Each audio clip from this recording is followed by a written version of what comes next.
welcome to Enlivening Musings. I'm Crystal. And I'm Katie. And today we're going to just muse about as we normally do, but this one's going to be really free-flowing.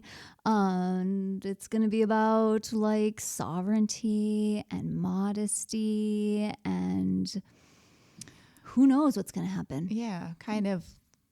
I think we're going to talk a little bit about like maybe how it can be to reclaim it after a loss of it. Yeah. And even what it is. Or what, where you're at with it, like where is your level of openness or boundaries? I mean, really just. Right. Because honestly, here. Okay. So we'll talk about modesty.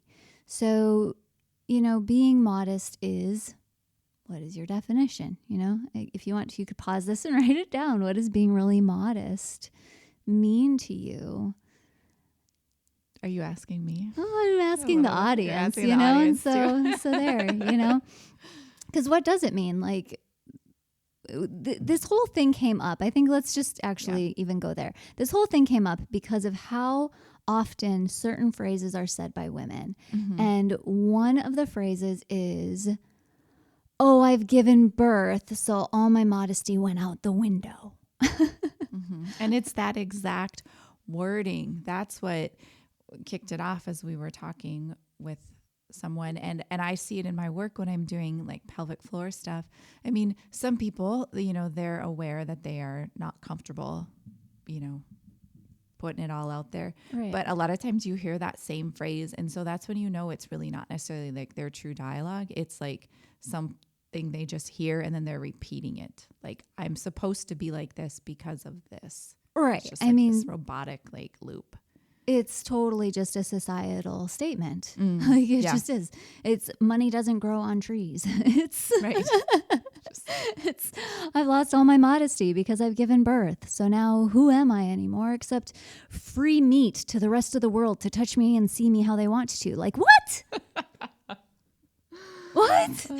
Yeah, especially in the medical field. I mean, I just feel like being able to have that, like, I think I like the word you use, like sovereignty in it is so important. And just it's your body. What happens to it is your choice, whether it's just having a physical. I mean, I remember even once going to the dermatologist and they were doing like a mole check, which was cool. It's what I wanted. But he was looking on before I know it. He like opened up like my underwear and looked down like and I was like, oh, like there was no, hey, I'm going to do this. Or do you want me to check there? It was just done. And I was like, what? And then I think I was talking about it with somebody and they were like, oh yeah, that he did that to my wife too. And she was like, not expecting it. And I was like, yeah, that was kind of crazy. Now that I'm saying that, maybe there's more. I mean, he definitely, like, it didn't seem weird to him, but it was just like, maybe you should slow down on that exam. Like that could be really traumatizing for some people. Right. Or everyone. Right. Yeah. It's just, and it's crazy how fast something like that can happen. Mm-hmm. And then depending on where that person's at, does that turn into a trauma or does that just go with the flow? And does that person speak up? Does that, so now he doesn't even know. He doesn't even know. He's just like, this is my routine. So here I go. Yeah. And here I am still talking about it years later because it was really like, oh, okay. Well. Shocking. It's startling. Yeah, and so I think it's not, I mean, we can use like a definition of modesty. So sometimes I feel like modesty to me would be, it would tie into conservativeness a little bit. And so I have my own issues, I guess, with like ever feeling conservative. So for me, I think I branch into my level of modesty being fluid, just like my boundaries are, based on my sovereign choice feeling sensation in my body at any given moment. Yeah. That's a great definition. Oh, okay. So, I think that's what's important. I think what's important is really tuning into our own sovereignty. And if you ever found yourself saying something like that, is that really how you feel?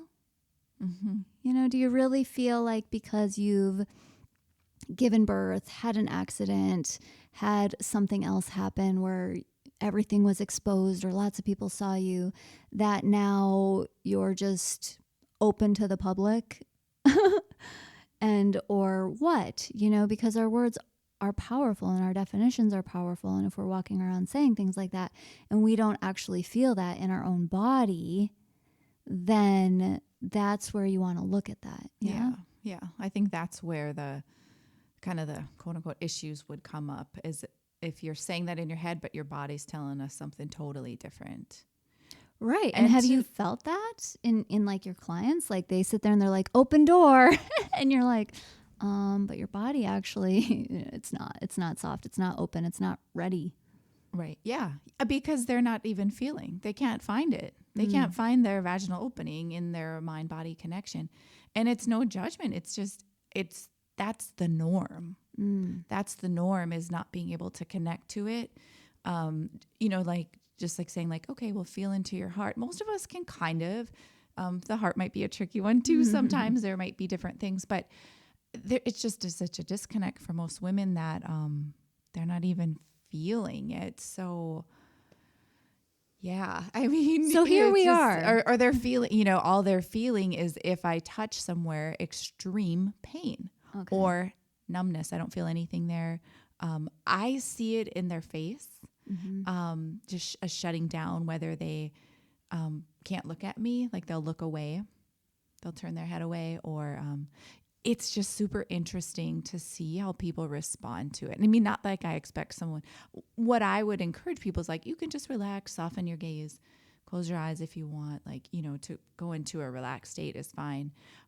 Or, you know, we can have a conversation too, or a dialogue, whatever comes up. But I mean, I personally feel like it's good for women to come back into that power and then decide, using the definition you just did, that it wasn't taken from you. Like, so that your modesty wasn't taken from you. Yeah, and you can claiming have it back at whatever levels at any given moment. Yeah, because there's that time where you might feel like a modest person, but you're still very like comfortable receiving pelvic floor PT because you feel trusting and you're like want to heal and all these different things. It doesn't mean that you don't still want to be covered up during the process or be respected during the process. There's just so many layers to it, I think, that go in, that I try to just kind of go maybe more, I don't want to say extreme, but I really try to bring in a lot of comfort to that of let's keep it really, let's keep it as modest and comfortable as it can be for people, and maybe rebuild that experience that you've had regarding care in that part of your body is kind of a big thing that I liked. And I think, I mean, to me, that sounds like it feels good. I guess that's my experience. So that's why I like it that way.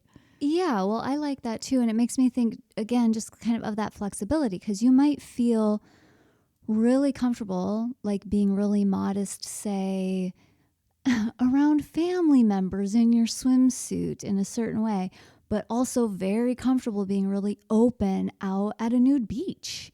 You know, so, and that's why I like that flexibility in all of it. But I think what you're talking about too is just respect. I mean, you're like, I'm going to just respect you enough to allow you to be more covered up and feel safe and do all of this type of stuff while also being open and exploring different things. I wanted to look up the definition of modesty because like, what does the definition have to say? I know. I'm really curious what people think, because in my mind, like what I picture, I'm such a visual person. I just picture like a woman with like a dress with a collar like ruffled at the top and just like completely covered. And like, it kind of gets like a bad connotation sometime. But I don't know. I feel like I kind of am modest. Like I like being like covered. Like I don't like to have to worry about if my shirt's going to fall down when I bend it. Like I like wearing clothes that I feel comfortable in them when I'm more covered. And I think I've always kind of been that way. I don't know, and I'm not.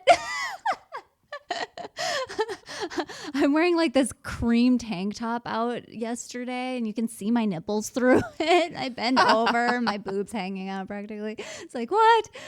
You know, but it's comfortable for me, and that's what I want to wear. So I want everybody to not judge me for it. Yeah. It's kind of goofy. I love it. I think whatever makes people feel comfortable. I think that's like what we really are interested in, having that conversation too with other people. And we'd love to hear from you guys of your thoughts on this and where you're at. Fun. And if, you know, because then there's that whole spectrum of like, do you feel shame about where you're at? Because sometimes I feel like, oh, maybe I'm kind of like this prude because I like dressing this certain basic way. But it's just interesting. And then you're like, well, here I am. Like, I hope it doesn't, you know. So we're both maybe having a little bit of like, is this okay for me to be this way in the world? Which is what it always comes back to. And yes, it is. It is. Yeah, be you. You can look and dress however you want. And that doesn't mean that you are anything. It doesn't mean that you're prude. It doesn't mean that you're loose. It doesn't mean anything like that. And there's nothing wrong with either of those things either. Right. It's just being authentic. If you do it and it really feels like that I'm doing this because it makes me feel good. It's not something that's been taught to me or shamed on me or this or that, but it's just because this is what I like. Right. Okay. So modesty. So we have this over here as a noun, as the quality or state of being unassuming or moderate in the estimation of one's abilities. I kind of like, well, here's this one: behavior, manner, or appearance intended to avoid impropriety or indecency. But there's this little extra thing from Wikipedia that popped up, which is modesty, sometimes known as demureness, is a mode of dress and deportment which intends to avoid the encouraging of sexual attraction in others. The word modesty comes from the Latin word modestus, which means keeping with measure. Standards of modesty are culturally and context dependent and vary widely. And I mean, that's super true too. Like your culture and how entwined you are in it and what you love or don't love or anything like that about it can really impact that. And so it is, for me, getting back to your own sovereignty with that too. How does that land for you? Have you been dressing, doing, being a certain way because that's just what's expected of you? And it makes me even think of just comfortable clothes. You know, how often people dress to look a certain way instead of dressing because that outfit feels good. And of course, being like Pleasure Fairyland, it's like it needs to feel good. It can still look super nice and be really whatever it is. You know, certain people with more sharp edges find clothes that fit and look really great on them with those sharp edges, and they feel good to them. Or that doesn't work for me. You know, I don't like sharp edges. I like really soft, smooth, flowy, and or tight certain things. I don't know. Sure, you guys all really need to know what kind of clothes I love. No, I think that there's it brings it back to that pleasure of just like feeling good. Like when I put on my fuzzy socks today and I was like, oh, this feels so nice. Yeah, same. I put on my socks and my sweatshirt today and was like, this is exactly what I want to wear. And the sweatshirt actually has this tight hole. I'm like, oh, but it's gonna mat down my curls for a second. I'm like, oh, well, I'm just going to pull it over my head really quick and we'll see what my hair does, because that's what I want to wear. I just know my body wants that on me right now. And it is very modest. It is. It looks very soft too. So where are you all at? Where are you all at on your level of modesty? How much have you noticed it fluctuates? Have you noticed how tuned into your own sovereignty you are and how much you're making your own decisions based on that, on your own sovereignty, and tying that into the boundaries? I want to talk about that just a little bit more. You know, when you think about being at a healthcare provider's office and instead of saying, given birth, so I'm totally yours. Just knowing that I'm actually really comfortable and open in my body. So yes, I'm really comfortable with this. I'll let you know if anything goes too far, if anything, doesn't feel okay with me, that's where those boundaries, it's like, and that can change. You might have a session where today it's like everything's really relaxed and this is so great and I'm really welcoming all of this. And then the next week you have another session and you're like, I don't think I can do all that. Mm-hmm. Let's just do something else. Oh, totally. I mean, I tell people if they're coming in for that, I'm like, you know what? Every time you come in, I'll ask you, do you want to, and I do. I'm like, do you want to do pelvic internal stuff today? And I wait, I guess I don't realize I'm doing the whole like asking consent and waiting for the answer, but I am. Right. And I make sure they say, yes, I want to, I would never, ever in a million years push it on anybody. I can't even imagine suggesting it if somebody, because some people are like, whoop, no way, like not ready to go there yet. And I'm like, totally cool. Like I'm here someday if you need to, but yeah, and it changes. Some people just don't want to one day. I mean, I'm the same way. When I get pelvic floor treatment, sometimes I'm just like, just don't want to do it that day. I'm just not into it, Well, I even feel that way about like my own practices, Yeah. Like I want to do this one today and I don't want to do this one. Or even with, that's of course a beautiful thing when you have your own like jade egg practice, is there's days your body's, it won't even let the egg come inside of you because no. It says no. Your body says no. And how awesome to be able to have that connection. Mm-hmm. I share that a lot with women that it just even sometimes end up interacting with. And, I'll just even say, that is like the basics of jade egg practice. From my perspective is just realizing that your vagina gets to decide to take something in, not the other way around. Right. Like just that concept is so mind-blowing and opposite of what we're taught that it does. We're just taught that everything just gets shoved in there. Or pushed out. Yeah.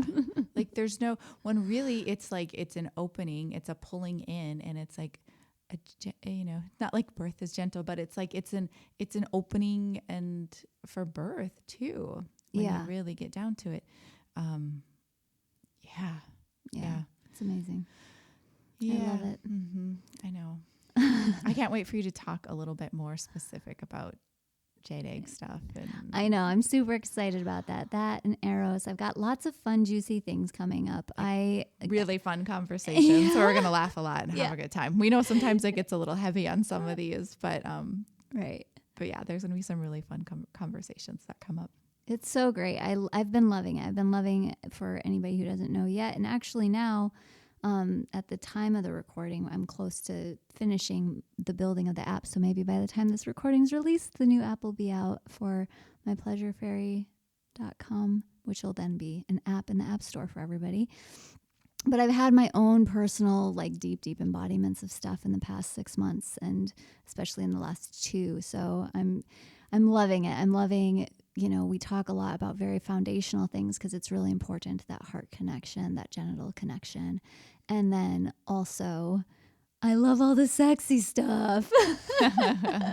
So I can't wait. I can't wait to like share even more of that with especially my VIP ladies. So. Yeah, we've been working hard with you for like a year, Crystal. We're ready for the fun, sexy stuff. Come on, we've done all the hard stuff. We've done all that. We've laid the bricks. Now, can we go inside the house and play? Yes. Absolutely. Awesome. All right, well, let us know. You can let us know on Instagram, or you can even DM us there at Enlivening Musing. Excuse me. Because we like to hear from you. And of course, if there's anything specific that you want to hear us talk about, we'd love to do it. So, yeah. All right. Where are you at with your modesty and your sovereignty? Tell us. Okay. Bye. Bye.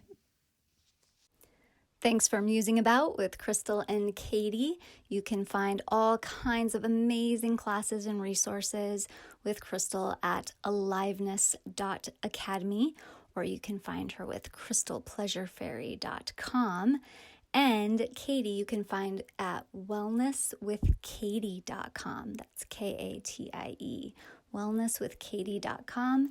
Enjoy your day and have fun musing about and living fully alive.